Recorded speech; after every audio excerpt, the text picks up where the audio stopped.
இயேசுவில் அன்புக்குரியவர்களே, அத்திமரம் பேசுகிறது, உன்னிடம் பலன் எங்கே என்று. ஆமாங்க, இன்றைய நற்செய்தி வாயிலாக ஆண்டவருக்கு நமக்கு ஒரு தெளிவுனையை தருகிறார்.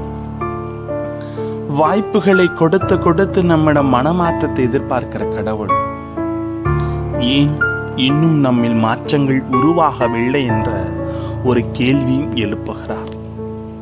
ஏனென்றால் நம்மிடம் பல வகையான குறைகள் இருந்தாலும் நிறைகளாக மாற்றி நாம் அவரது பிள்ளைகள் என்ற உள்ளுணர்வோடு அவரை நோக்கி கடந்து வருகிற வேளையில் பலனுள்ள மனிதர்களாக இருக்க முடியும் என்பதை நம் ஆண்டவர் அறிந்திருக்கிறார்.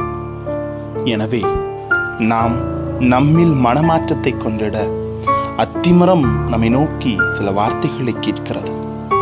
இறைவன் கொடுத்த அருளை வைத்து சிந்திக்கலாம் வாங்க.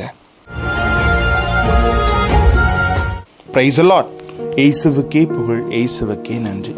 இறைவனின் அருட்கரமும் அருள் ஆசீரும் உங்களோடும் உங்கள் குடும்பத்தோடும் நிறைவாக தங்கிட உங்களை நான் வாழ்த்துகிறேன். அன்பில் இணையவர்களே, நாம் மனம் மாறுவது என்பது அத்திமரம் கனி கொடுப்பதற்கு சமமானது என்று இன்றைய நற்செய்தி மூலம் இயேசு உணர்த்துகிறார். அத்திமரத்திற்கு ஒரு தனி சிறப்பு உண்டு. அது மற்ற மரங்களைப் போல மண் வளம் உள்ள இடத்துல, உழுது பழுதுபட்ட நிலத்துல, பண்படுத்தப்பட்ட நிலத்துல தான் வளர முடியும் என்றில்லை. மாறாக அது எங்கு வேண்டுமானாலும் வளரக்கூடிய ஆற்றல் அதிகமாகவே இருக்கிறது. அதாவது வளரக்கூடிய கனி தரக்கூடிய வாய்ப்புகள் மற்ற மரங்களை விட பல மடங்கு அத்தி மரத்து இருக்கிறது. இருந்த போதிலும் நற்செய்தி குறிப்பிடும் அத்திமரம் நன்கு பராமரிக்கப்பட்டு வளர்க்கப்பட்ட மரமாகும். ஆகவே சாதாரணமாக வளரக்கூடிய அத்தி மரத்திலிருந்து கிடைக்கும் விளைச்சலை விட இந்த அத்தி மரத்திடம் அதிகமாகவே விளைச்சல் எதிர்பார்க்கப்படுகிறது. குறிப்பாக நீண்ட இறை பராமரிப்புள்ள யூத இனத்தை பார்த்து இயேசு இந்த உவமையை கூறுகிறார்.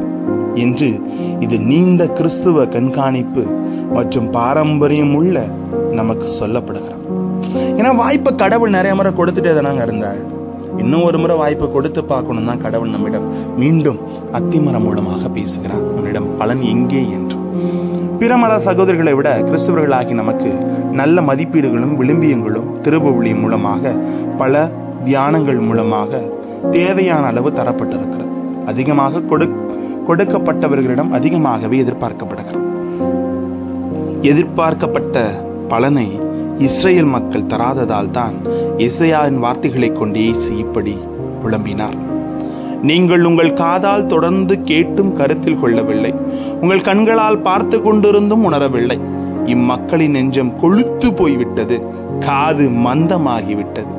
இவர்கள் தன் கண்களை மூடிக்கொண்டார்கள். எனவே கண்ணால் காணாமலும் காதால் கேளாமலும் உள்ளத்தால் உணராமலும் மனமாறாமலும் இருக்கிறார்கள் என்று மத்தேயு 13:14-15 சொல்லுகிறார்.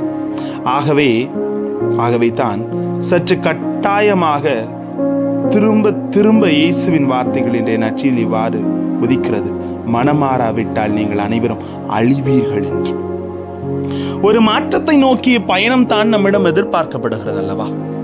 இயேசுக்குரிய ஊமையின் அத்திமரத்தை நட்டு வைத்தவர் ஓராண்டல்ல, ஈராண்டல்ல, 3 ஆண்டுகள் காத்திருந்தார். கனி தரவில்லை. மேலும் ஒரு வருடம் வாய்ப்பு தரப்படுகிறது. பலன் தரவில்லை என்றால் அது வெட்டப்படுவது உறுதி. இங்கு மரம் வெட்டப்பட்டு விடுமோ என்பதில் கவனம் செலுத்துவதை விட ஒரு வருடம் சந்தர்ப்பம் தரப்பட்டிருக்கிறதே, கனி தந்து விடலாமோ என எண்ணுவது சிறப்பாக இருக்கும். அதனால்தான் அத்திமரம் பேசுது, உன்னிடம் பலன் எங்கே என்று. அதுபோல கடவுள் நம்மை தண்டிப்பாரோ என எண்ணுவதை விட இறைவன் தனது இதய வாசலில் இன்னொரு கதவை திறந்து வைத்திருக்கிறார், நம்மை மாற்றிக்கொண்டு அதில் நுழையலாமே என சிந்திப்பது புத்திசாலித்தனம் சிறப்பாகவும் அமையும். இந்த எண்ணத்தோடு அத்திமரத்தை போன்ற நம் வாழ்வை சிறந்த பலன் தரும் வாழ்வாக மாற்றியமைக்க முயற்சி எடுப்போமா? வாய்ப்பு இன்னொரு முறை கொடுக்கிறாருங்க. ஏன்னா நம் ஆண்டவர் இறந்தோரின் கடவுள் அல்ல, வாழ்வோரின் கடவுள். இரக்கத்தை அருளுகின்ற கடவுள், அன்பை பொழிகின்ற கடவுள், ஆறுதலோடு அரவணைத்துக் கொள்ளுகிற கடவுள். உணர்ந்து பயணிப்போம், ஜெபிப்போமா?